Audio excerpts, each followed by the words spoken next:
ભાવનગર સમાચાર, જ્યાં અલંગ દરિયા કિનારે પ્રદૂષણ ફેલાવવાનું આ કારસ્તાન છે। દરિયામાં કાળા રંગનું પ્રવાહી ઠાલવવામાં આવ્યું હોવાનો આરોપ લાગ્યો છે। વેસ્ટ ઓઇલ ઠલવાયું હોવાની પ્રાથમિક માહિતી સામે આવી। દરિયામાં ઓઇલ ઠલવાતા દરિયાઈ જીવસૃષ્ટિને જોખમ જોવા મળ્યું। અહીં પ્રદૂષિત દરિયા કિનારાનો વિડીયો વાયરલ થયો અને લોકોમાં રોષ પણ જોવા મળી રહ્યો છે। તંત્ર સામે 30 કલાક બાદ પણ કાર્યવાહી ન કરવાનો આરોપ લાગ્યો છે। પ્રદૂષણ નિયંત્રણ બોર્ડની કામગીરી સામે પણ સવાલ ઉઠ્યા છે।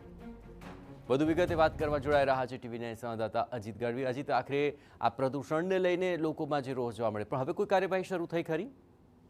જી જયેશ, વાત કરવામાં આવે તો ભાવનગરના જે અલંગ છે, જે ત્યાં શિપ બ્રેકિંગ યાર્ડ સૌથી મોટું આવેલ છે, ત્યાં આ પ્રકારની અગાઉ પણ આ પ્રકારની ઘટના બનવા પામેલ છે અને જે દૂષિત જે ઓઇલ હોય છે, ખરાબ ઓઇલ હોય છે, તે ફેંકી દેવાની પણ ઘટના બની છે, જેને લઈને અનેક માછલાઓ જે જીવસૃષ્ટિ છે દરિયાની તે મરી જાય છે। તેના મોતની પણ આ પ્રકારની ઘટના અનેકવાર સામે આવી છે। અગાઉ પણ થોડા મહિના પહેલા આ પ્રકારની ઘટના બની હતી, ત્યારે આજે પણ અલંગ શિપ બ્રેકિંગ યાર્ડ નજીક દરિયામાં કાળા રંગનું પ્રવાહી ખૂબ મોટા પ્રમાણમાં ઠલવાયું છે અને જે વેસ્ટેડ ઓઇલ હોવાની પ્રાથમિક તપાસમાં જાણવા મળ્યું છે।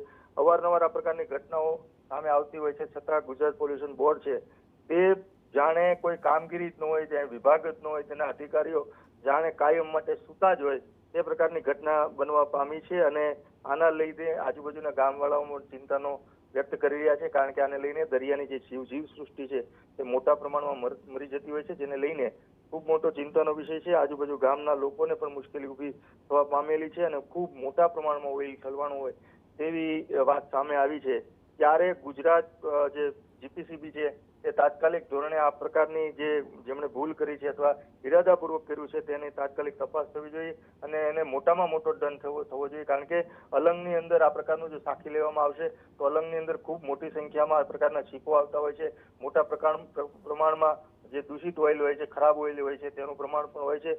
જો આ રીતે દરિયામાં ઠલવી દેશે અને એમને કોઈ દંડ કે કોઈના પર કાર્યવાહી નહીં થાય તો બીજા પણ શિપ બ્રેકરો આ પ્રકારની ભૂલ કરશે, એટલે ચલાવી ક્યારેય ન લેવાય, કારણ કે જીવસૃષ્ટિને મારવાનો કોઈને હક નથી। એટલા માટે તાત્કાલિક ધોરણે જીપીસીબી બિલકુલ, એટલે એવું કહી શકાય કે 100% ભાવનગર જિલ્લામાં નિષ્ક્રિય છે। આ પ્રકારની ઘટનાઓ અનેકવાર બની છે, આમ છતાં જીપીસીબી કાંઈ કોઈનું ઉખાડી શકી નથી અત્યાર સુધી, જેને લઈને તાત્કાલિક ધોરણે જીપીસીબીએ કામ કરવું જરૂરી છે।